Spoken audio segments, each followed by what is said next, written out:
Construire sa propre maison fait partie des rêves d'une grande partie de la population. Mais le réaliser peut entraîner de graves maux de tête. Alors, les différents problèmes que je rencontre dans la maison, lorsqu'il pleut, il y a de l'eau qui rentre dans la maison, ni dans le salon, ni dans la chambre.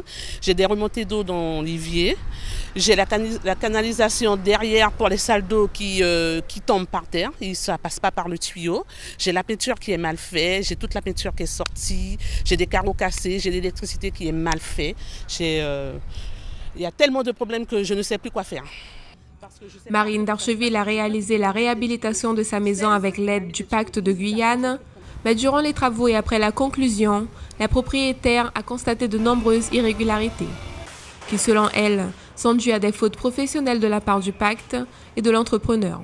C'est invivable. Je suis obligée de payer 2 loyers quand j'ai vu ça.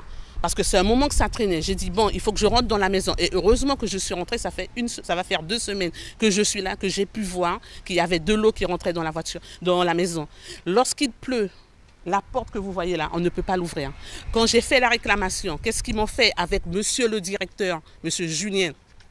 Il a fait mettre des taquets sur les portes pour pouvoir tenir la porte parce que c'était gonflé, parce qu'il y avait des creux. Moi, je trouve que ce n'est pas normal. Une maison qui vient juste d'être faite et c'était même pas encore livré, il y a des choses mal faites. Derrière, je me suis rouspétée. Pourquoi derrière? Parce que la plomberie qu'ils ont fait n'était pas bon. Si vous voyez ça, au lieu de mettre un... je ne sais plus comment ça s'appelle, le monsieur, il a brûlé le tuyau et le tuyau ne reste pas. L'eau coule par terre. Il devait faire une fondation, faire un canal, je ne sais pas quoi, pour mettre le tuyau en dessous de la terre. Le tuyau est à vue d'œil, n'importe qui peut le casser. Qu'est-ce que monsieur le directeur m'a dit? Vous n'avez qu'à remblayer, vous n'avez qu'à faire une barrière pour que les gens ne puissent pas rentrer. Je prends l'argent où? Eux, ils ont déjà mangé tout l'argent. Comment je fais pour faire une barrière? Selon le directeur du Pacte de Guyane, la problématique est due à un problème personnel entre la propriétaire et l'entrepreneur. Le Pacte aurait fait le possible pour apporter des solutions et reste ouvert au dialogue. Le Pacte de Guyane est une association qui fait partie d'un réseau national. Elle a pour mission d'aider les propriétaires à monter un dossier de financement pour obtenir une subvention de l'État, de la région ou du Conseil général pour améliorer leur habitat ou construire. Le Pacte de Guyane existe depuis 1987 et peut intervenir sur l'ensemble du département. L'association a participé à l'amélioration de plus de 2800 maisons et à la construction de plus de 3000.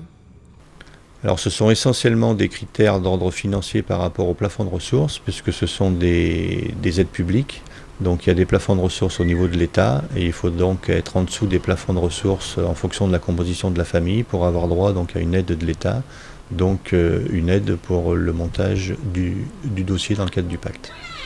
On est aussi sur la construction neuve, notamment l'accession sociale à la propriété, donc avec des personnes qui soit possèdent déjà un terrain, qui sont propriétaires et qui souhaitent monter une construction neuve, mais à condition effectivement aussi qu'on a des plafonds de ressources qu'il faut respecter.